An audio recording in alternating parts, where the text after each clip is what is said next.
Assalamualaikum warahmatullahi wabarakatuh. Perkenalkan kami dari kelompok 3 kelas 1 MRK 4 akan mempresentasikan tentang penggunaan beberapa toolbar draw di AutoCAD. Sebelumnya, perkenalkan saya Devona Diva Kurniawan, absen 6.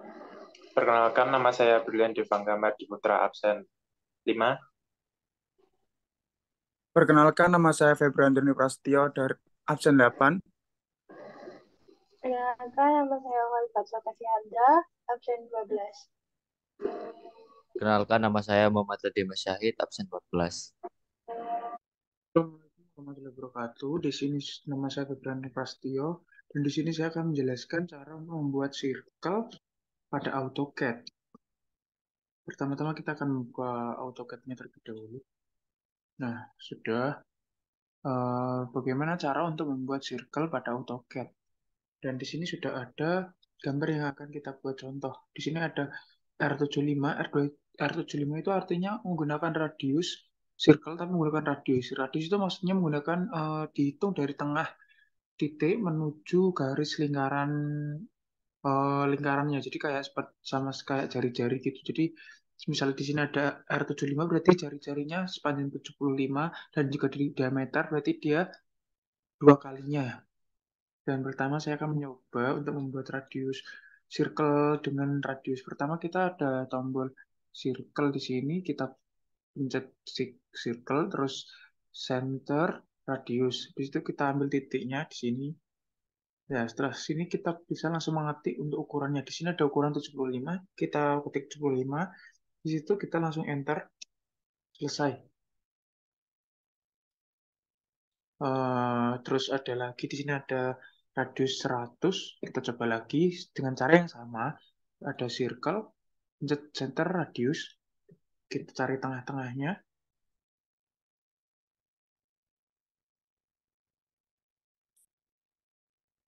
Kita ulangi lagi sekali lagi, circle, radius. Nah, di sini ada garis bantunya, kita taruh di sini, kita kira-kira dengan ukuran 100, kita enter, kita geser sedikit. Terus ada lagi yang terakhir ini ada R150 atau radius 150. Caranya juga sama, menggunakan circle, center radius. Kita cari tengahnya lagi, kita tarik ke kanan sebesar 150. Kita kira-kira di sini saja. 150, langsung kita enter. Selesai. Nah, untuk cara yang kedua, ini sama, teman kita harus menggunakan diameter. Menggunakan circle dengan diameternya. Terus di sini kita caranya juga hampir sama, cuman kita menggunakan center yang diameter. Jadi kan yang atas ada radius, yang di bawah ada center diameter. Kita menggunakan center yang diameter, kita tarik dari garis tengah ini, nah ke bawah. Sebentar, di sini ada garis bantunya ke bawah. Kita ambil di sini. Nah, untuk ukurannya berapa? Untuk ukurannya kita menggunakan 300. 300 kita tinggal 300, langsung kita enter saja. Selesai. Terus yang kedua ada lagi, tapi menggunakan ukuran yang 200. Caranya juga sama, menggunakan circle, diameter, kita tarik garis dengan ukuran 200. 200, kita enter. Terus yang terakhir ada ukuran 150, caranya juga sama. Sama kayak yang tadi, menggunakan center, diameter. Oh, kita ulang, menggunakan circle, habis itu center, diameter, kita tekan, jadi kita cari garis bantunya. Nah, kita geser ke sini. Ukurannya 150. Enter. Sebentar, ada kesalahan. Jadi 150 cara yang sama. Sebentar.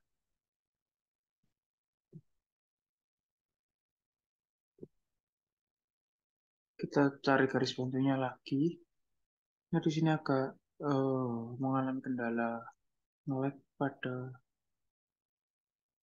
aplikasinya. Di sini ukurannya 150. Kita ketik 150, langsung kita enter. Selesai. Nah, itu adalah cara untuk membuat circle pada AutoCAD. Sekian itu yang bisa saya sampaikan. Kurang lebihnya mohon maaf. Sekian. Wassalamualaikum warahmatullahi wabarakatuh.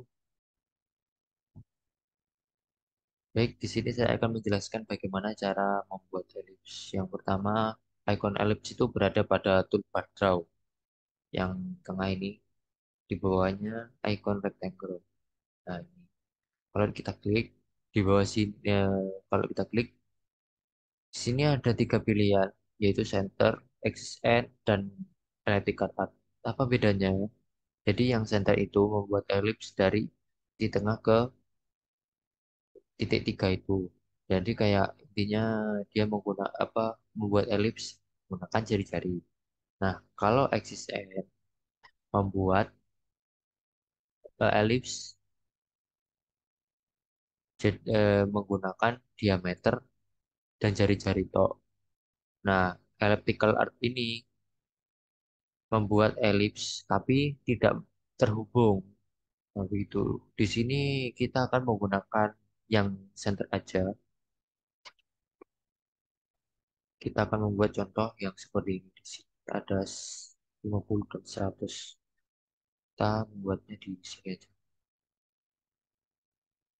Kita klik, kita kita ketik 7, ketik 50, 50. Lalu yang ke atasnya 100. Oke, jadi. Lalu contoh yang kedua, kita bisa menggunakan shortcutnya ya.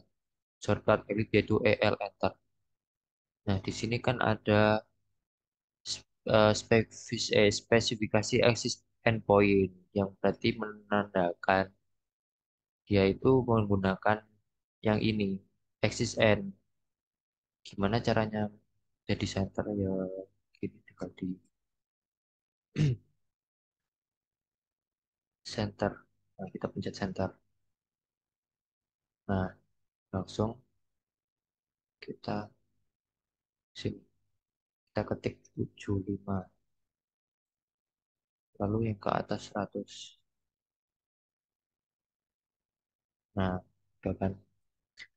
Tadi kita itu harus membaca ininya ya.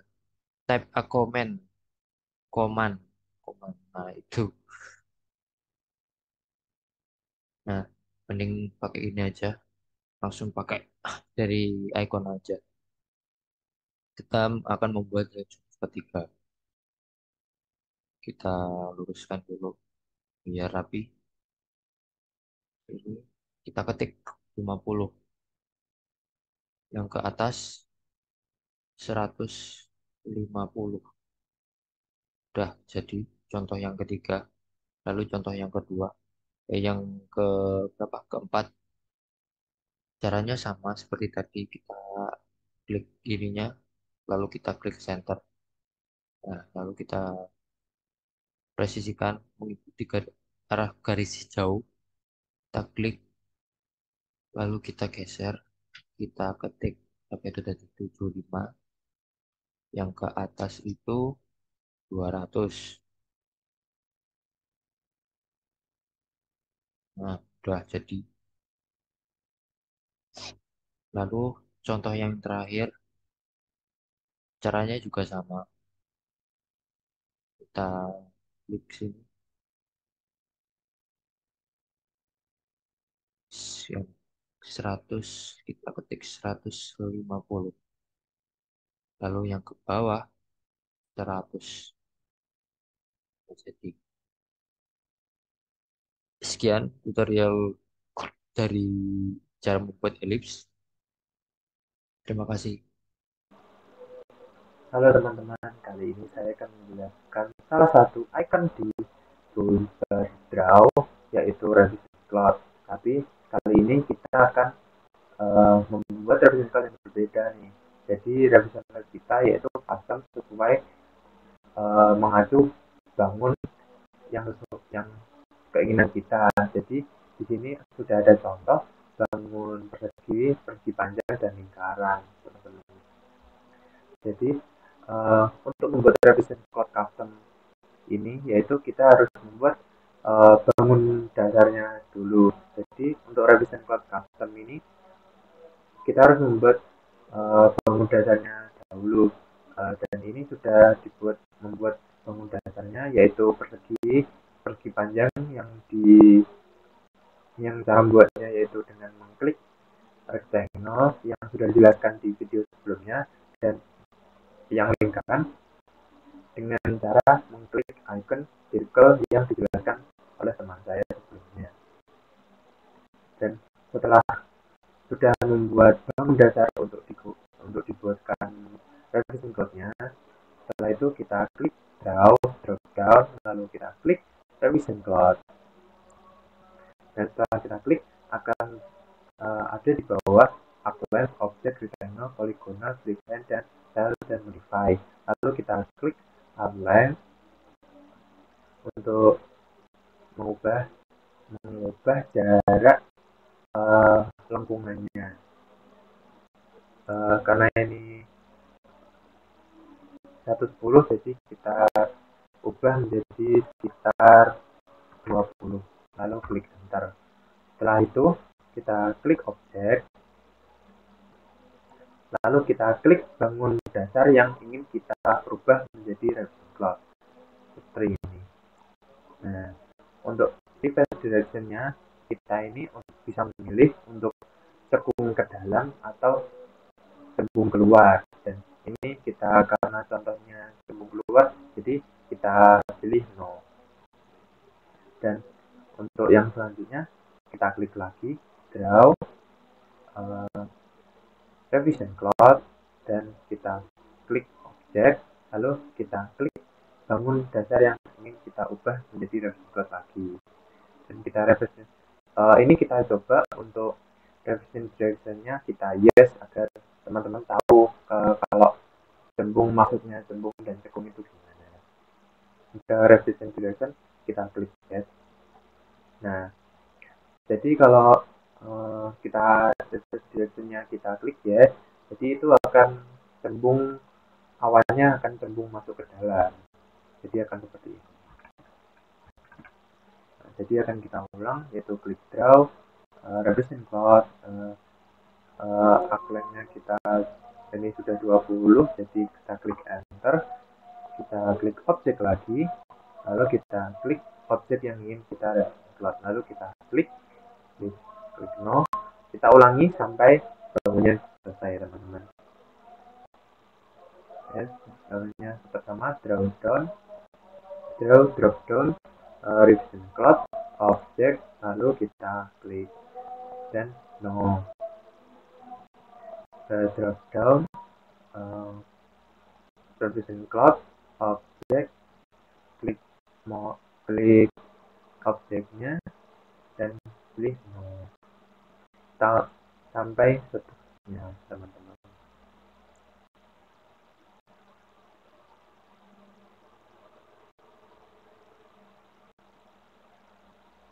Dan yang terakhir sudah selesai.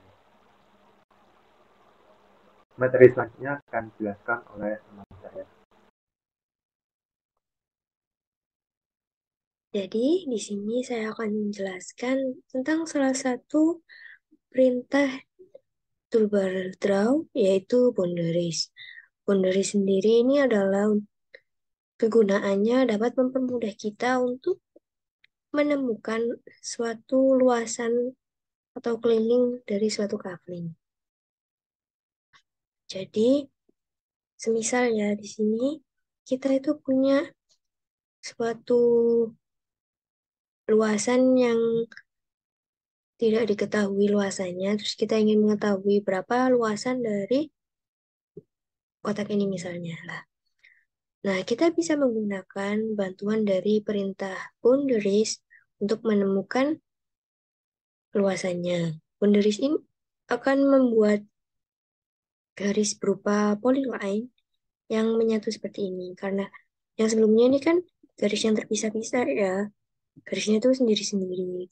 Nah, kemudian dengan menggunakan toolbar dengan menggunakan perintah boundaries, kita akan mendapatkan dalam bentuk polyline-nya. Untuk menggunakannya ya, semisal di sini kita punya bangun yang tidak beraturan. Dari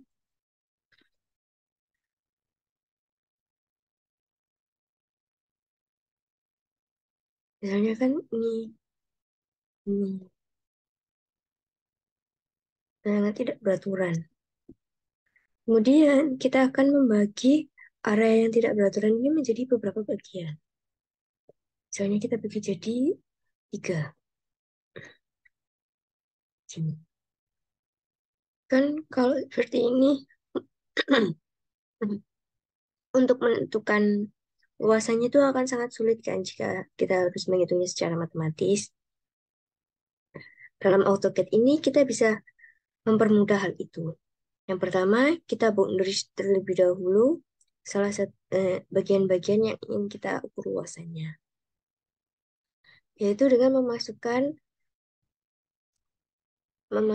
shortcut yaitu BO kemudian enter. Terus di sini akan muncul kotakan seperti ini. Kita klik OK saja. Itu menandakan kita akan pick point atau pick object yang akan kita boundaries.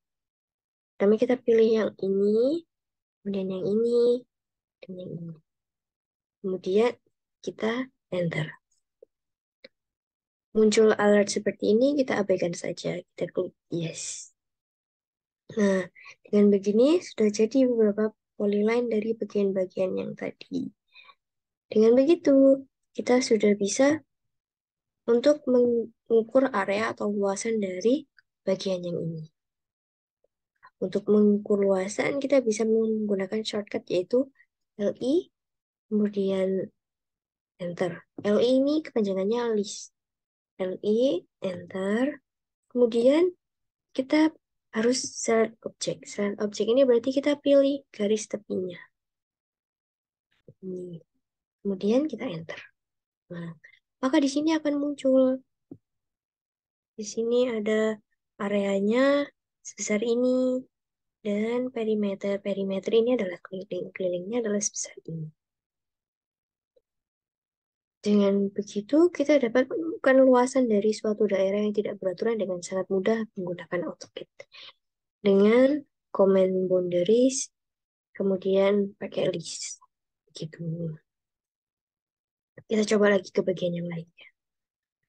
Kita ketik LI, kemudian enter, lalu kita select objeknya. Kita pilih, terus kita enter. Nah, ini keluar lagi areanya dan kelilingnya. Segitu saja. Jadi itu tadi adalah penggunaan boundaries dan LI atau list untuk menemukan area atau luasan dari suatu luasan yang tidak beraturan. Terima kasih. Saya Khalifah Oktaviandra. Di sini saya akan menjelaskan cara menggunakan icon spline pada Google Draw. Spline ini ada di Draw ini. Kita klik, kemudian ada di pojok kiri atas. Spline ini ada 2, yaitu spline feed dan spline sipit. Saya akan memberikan contoh spline feed terlebih dahulu. Sebetulnya menggunakan spline ini tuh gantung kebutuhan, suka-suka memberi titik. Jadi kita bisa mengklik sembarang titik, lalu kita klik titik selanjutnya. Spline ini itu dia mengikuti apa yang kita klik. Kalau sudah, kita bisa spasi atau enter. Kemudian escape untuk mengakhiri perintah. Selanjutnya yaitu ada spline CV. Sama kayak spline feed, kita bisa mengklik sembarang arah. Cuman bedanya kalau spline CV ini tuh tidak mengikuti apa yang kita klik. Jadi dia mengambil yang kita klik. Seperti itu. Enter atau spasi untuk menyelesaikan, lalu escape untuk mengakhiri perintah. Spline ini dapat digunakan untuk menggambar garis kontur. Sini saya akan membuat sebuah kotak. 100. Nah, di dalam kotak ini saya akan membuat bentuk gambar kontur. Saya menggunakan spline sheet.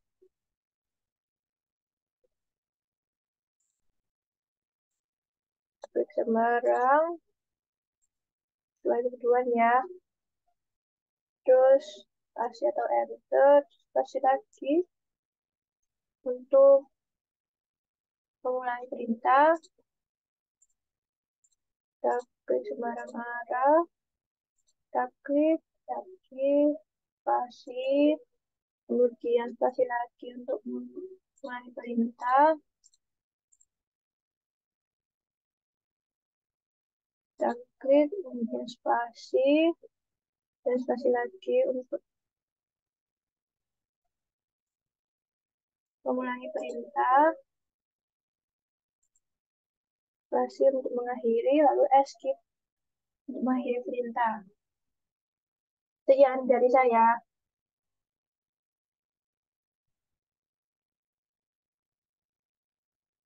Sekian tutorial dari kami. Semoga bisa bermanfaat bagi kalian semua. Wassalamualaikum Wassalamualaikum warahmatullahi warahmatullahi wabarakatuh. wabarakatuh. Terima kasih.